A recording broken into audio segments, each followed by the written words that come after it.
Is this the rustiest Integra DC2 in the world?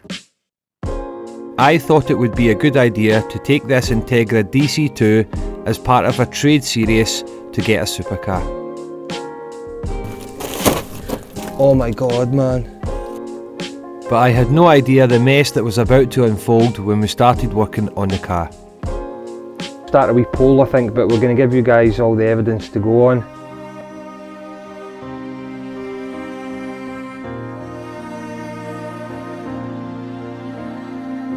As you can see, my great idea has thrown the whole trade series into jeopardy. Now, knowing all the problems with the car, we have no clear direction on what to do next. I've never been one to shy away from a rusty Honda project, but I genuinely think the Integra, this time, could be my undoing.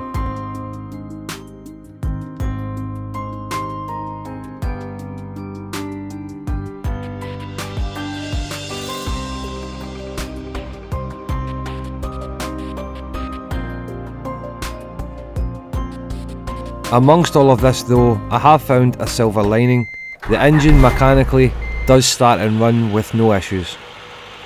But the real question is, what's next?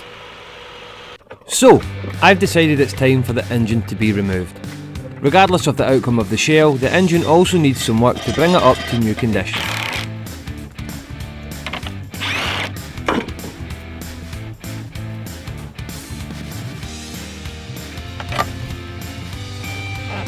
Darren's back for his recurring role as trusty helper, and we team up to get this out in jig time. Darren's stripping the top while I'm doing the dirty work down below. And for the dirty minded viewers, it's just cars we're working on.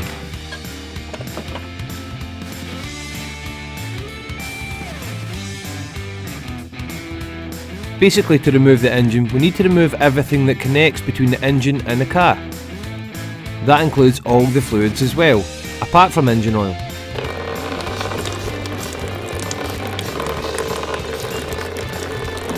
After removing the airbox and the coolant, Darren's removing the throttle cable, and now the battery. Then he can disconnect the brake booster vacuum, and then any electrical wires that are holding the engine to the chassis. Next it's time to remove the coolant pipes now that the coolant's been drained. And I'm down below removing the lower arms to allow the drive shafts to come out. Isn't it, Dan? Watch this is moan. Walking in a classic car here. I'm actually enjoying this. Are you enjoying this, Dan? Well, I didn't say I was enjoying it.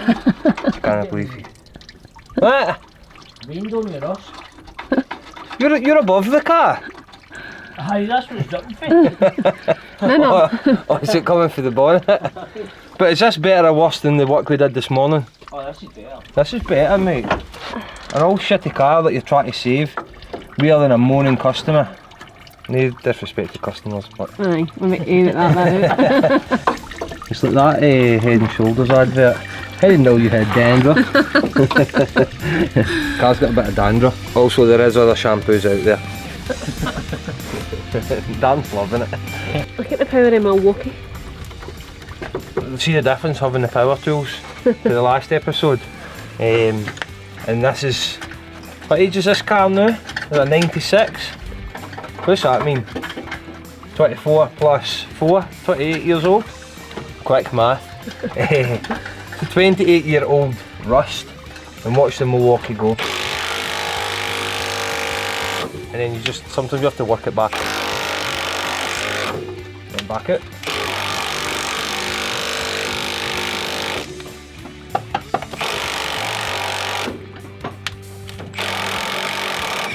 Boom! And that's only with two dots of battery.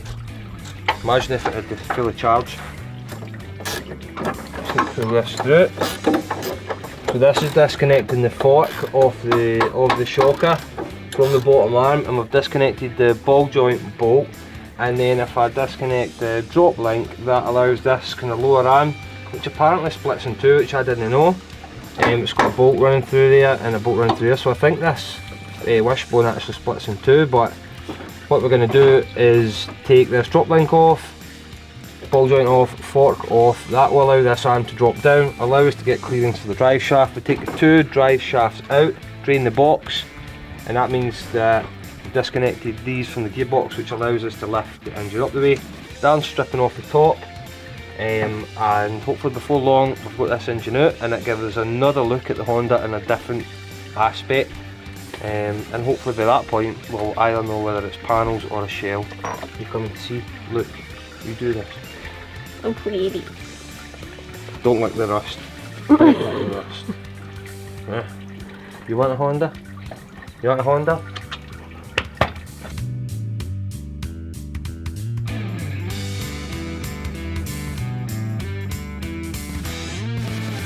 Back to the top, and Darren's removing the power steering hose. And then we check the aircon is empty before removing the system, as the gas is extremely harmful to us and the environment. Empty. I'm also sure I've caught the penalty for releasing the gas into the atmosphere could be around £10,000.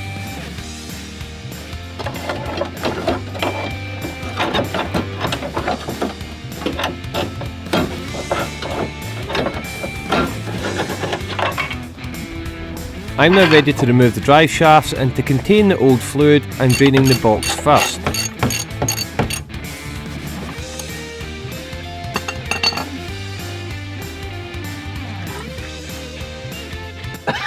I bet more than that in the gearbox. What's the problem? Look at the CV joint. That's not supposed to be doing that.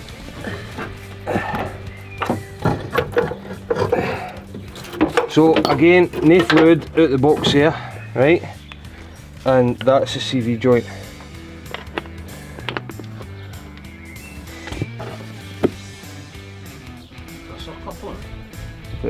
Aye. It's broken, I think, though.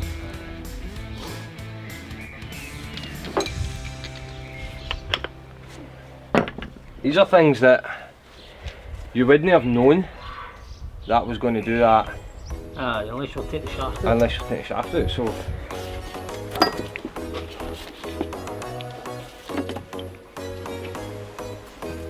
Darren's just removing the few remaining hoses up top, and soon the engine will be ready to lift out.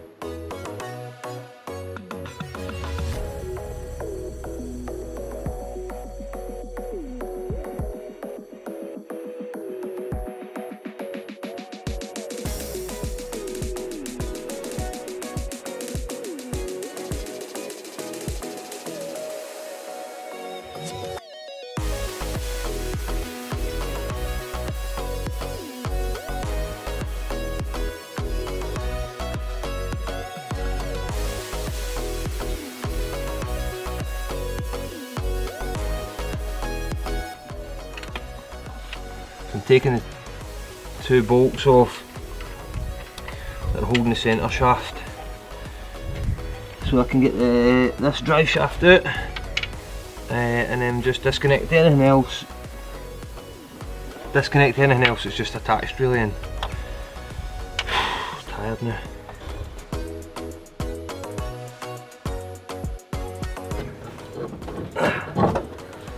Well, we're pushing a wee bit of fluid there now, but still nothing.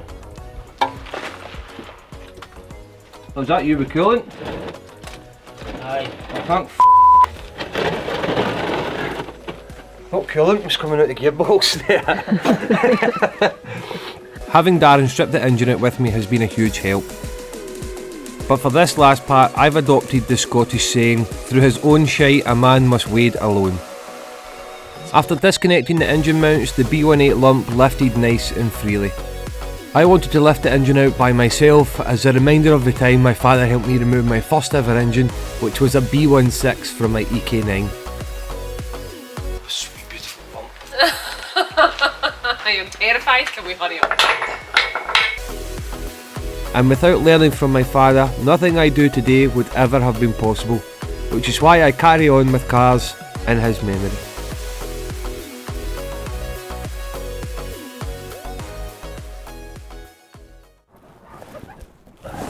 Now that we've removed the engine, we have a huge space in here, but we still have all the secondary components to remove. So so that we can get a full look at the full front end of this Integra. The strip down continues. To have a full understanding of the situation, we need to uncover all this car's demons, so everything must come off.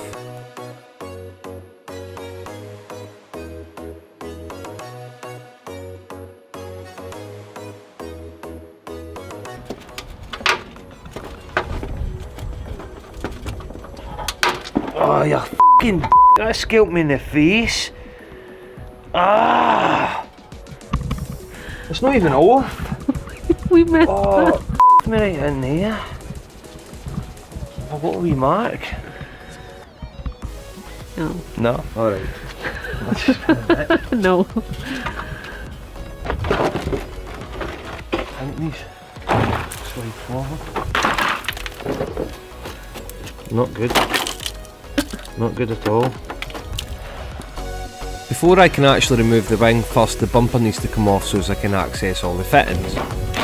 Then it's just a case of removing all the 10mm bolts that secure the wing, and the wing's ready to come off. Then I just need to repeat the process for the opposite side. Once that's done, there's then 3 connectors that need to come off for the headlights, and then 3 10mm bolts which secure the light to the frame, and then it can come off as well.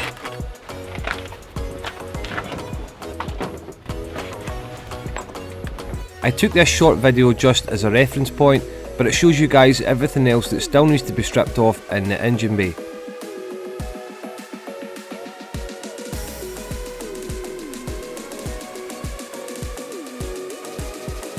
So I'm now just going around removing anything that is still attached to the bulkhead. Most of the fittings, luckily enough, were just 10mm bolts, so it made the job a lot easier. I'm removing the aircon pipe, then the bonnet latch and all the cabling, and then I can feed through the loom which is supplied through to the front headlights. It's a little bit of a tedious job, but I just need to quickly remove everything that touches the engine bay so we can get a better idea of what's happening in there.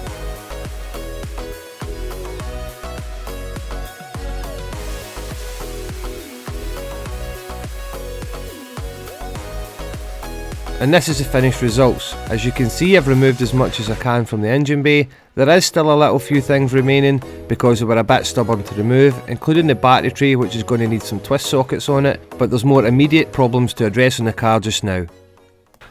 So it's I mean it's been bad news for the beginning, but I'm now at the point where you can see there the exhaust is off. So I've stripped all that. That just gives me a better view. I've dipped the front down and I've raised the back so that we can get in here and start to look at everything.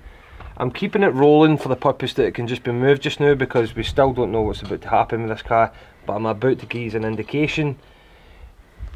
If you just look here to your right, Michelle, the car is literally, I mean, I'm not joking, it is falling, it's just falling off. That whole thing will come off. It's just falling off. I can't actually believe it. This is a structural part. That's like the jacking point for the back. Now look how thick that is. That is like proper thick, and it is rotting right through it, every single layer. So if you think that this is the thickest part of the car, just imagine what all the thin parts are going to be like. I've honestly never seen anything like this. I've heard about it. I've heard about it on the forums. I've heard stories about it. I've just never seen it. I can't put into words how bad this is. It's genuinely, I think there's cleaner metal on the Titanic, and genuinely I think this has went down with the Titanic and somebody's pulled it back out and stuck a set of discs and pads and a back caliper on it, and then I've bought it. That's genuinely how I feel. I'm going to show you underneath, but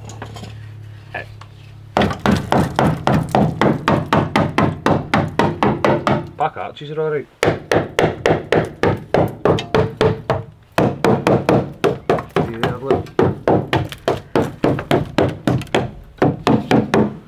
But the thinner bits seem to be doing better than the thicker bits, because see under here, if the shell can just come under slightly. This here is a suspension mount area, and look how rotten that is. It is absolutely destroyed. And it's okay if you're making new panels, like thin 20 gauge panels, like repairing a back quarter like this thin sheet metal stuff here, but when you're going into this thicker stuff, it's a whole different game, especially when we talk about suspension components and stuff. This chassis rail here doesn't look good either. If you look in there, there's literally bits just peeling off, and I believe if I wiggle this here, look, that is going to fall off. Everything when look, there is, and on the opposite side it's already fell off on the ground there, but you can see the jacking point is still on it, which was the first bit I showed you. It's still on it over there. I was hoping for a plastic fuel tank, but it's actually metal. This beam there's a hole up through that. That's gone. It's just a stiffener though, so it's not really drastic. But this bit here's a big issue. It sounds okay, but then in here,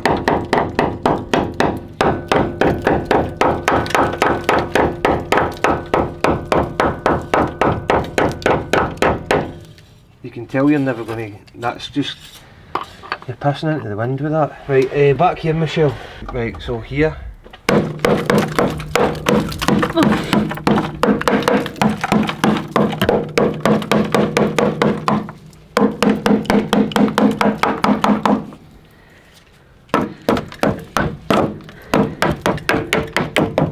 We know that bit's bad anyway, but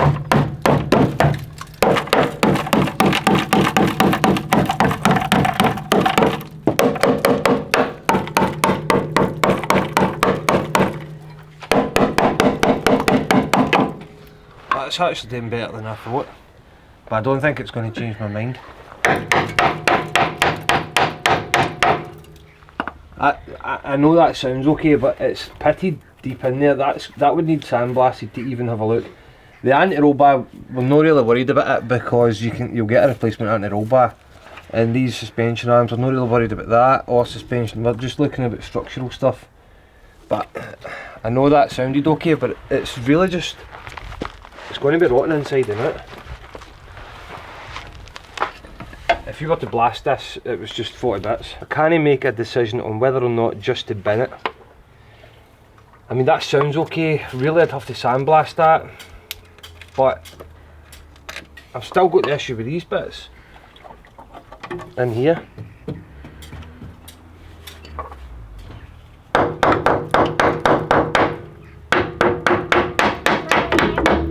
That's actually solid, and I'm giving that a good hit.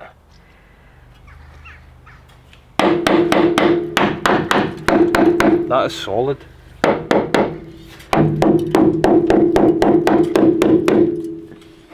Oh man, every time I say I'm not going to fit, I'm going to bin it, then I think no, I'm fixing it. It's this. I mean, what do I do with this?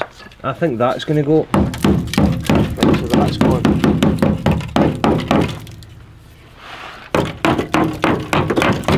There you go, there, that's away.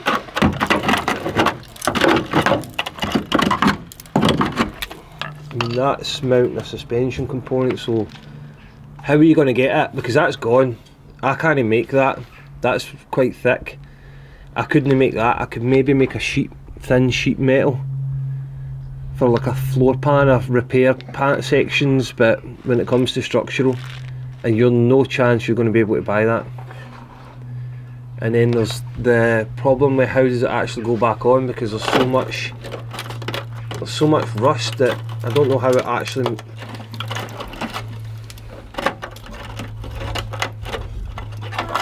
The sequence to fix that isn't easy.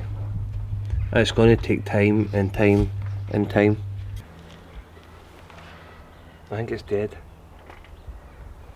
We've had 3 options. I think we're down to 2 options now. I think we're down to reshell or break for parts. Let me know your thoughts. Michelle, what's your thought right now? Bin it. Bin it? Bin it. I genuinely I was lining everything up here and I was about to pull the trigger on buying panels that were on eBay. Yep. But I wanted to strip the back first. A wee bit more of the back first. I've not even took the fuel tank off. I think you'd lose like 5 years trying to fix this. You're going to lose me. I think you're going to end up at the point where you've replaced 80% of the car by the time you do this, I mean, you're talking a full floor pan, all the structural parts, the boot pan, the arches, like the quarters, there's bits in the inner ring that have we showed that? The inner rings, there's holes in the inner rings. If the front end needs done, it's no viable. I think that options are gone now, which I'm absolutely devastated, to be honest. But let's now think of the two options that remain. We break it for parts, and if we sell everything, so engine and box as a whole, and then you've got the exhaust, you've got the seats, there's still good parts. I mean, there's the front lights, there's the back lights, there's the brakes, there's the brake booster, there's the spoiler, there's the backwater glass, there's the boot with the glass. That door's actually good. The other one's a wee bit blistered, but you might get a couple of $100 for that. The rings under the worst, you might get $50 for them. The carpet, the headliner, the dash, the clocks, the steering wheel. I mean, I think we could maybe get 5.5 to 6. I'm actually choking on rust right now, because when it was underneath it was falling in my mouth. I think we could get about £5,500 to £6,000 if we bust it for parts. So, new plan. I've just come up with this plan. We're going to take the Super Turbo out of the unit, right, behind us. We're going to bust everything off of this, and we're going to store it in there. And we're going to scrap this shell or sell this shell. And then, if a rolling shell comes up, or a spare shell comes up, I'll fit all the parts onto it, and we'll keep going. If that doesn't happen in the immediate future, we'll give it a couple of weeks to get a shell. If we can't get a shell, we'll sell off all the parts. So this is where we plead and say, if anyone has a rolling shell, drop us a comment. It has to be whole on. I don't want welding. I know what the going rate is for a shell, so I'm not going to just throw money at it. If it's still got to make financial sense, we're still trading here. So if we buy this and bust it for parts and we make 5.5, and it's actually been a no bad trade deal. But it's just not what we wanted to do. But this is just whatever it takes that we're doing. If we get a shell and we fit our parts, and then it's going to take longer to sell probably, and then we're still in profit. But it's got to be the right shell for the right money. I'm not desperate for a shell, and I'm not going to pay £6-7 grand for a shell, and then the price of this on top of that, and then I don't get my money back out it. I'm not doing that. I would rather just bust it. So that's the plan. We're going to strip every single nut and bolt off this. We're going to get rid of the shell, and we're going to store all the parts where the Super Turbo is. The Super Turbo is going to come down to the unit, which means we can start working on it again. And we'll put a pin on the Integra for now. So it's either going to be a reshell or a sale, or we take the B18 and we fit it in the Mini, which is the last. We'll see about that, because if I used the clocks and everything off of that, and the loom and everything, it would save me doing a lot of electrical work on that. That would be a quicker conversion, I think. Don't quote me on that. But if I use the speedo, like the dials and the clocks and everything off that, it's easier for me to fit than to make new ones for that. So we could drop the B18 in the Mini and sell the B16. Let us know if you want to see that. I don't know how we're going to spin this. Right, so we've made a decision on that. We're now down to two choices. This shell is not being saved. Agreed? Everyone agreed now? It's past it. I'm sorry, but I think I might die before this would see the road again. So I'm not willing to take that gamble. We're going to bust everything off it. We're going to store it, get rid of this shell, and that'll leave a space for another car, because there's always a few cars on the go. We're going to need to get back to the trading. Don't worry about the trading series. I have a plan up my sleeve which you guys are going to see on the next episode. So don't forget to like the video so that the Integra, I don't know if it deserves it, but it reaches a wider audience. Subscribe to the channel so you don't miss any of the future videos, because we're going to be, although this is bad, we're still going to be one step closer to the supercar after the next video. So stay tuned and we'll see you then. Thanks for watching. I'm stuck.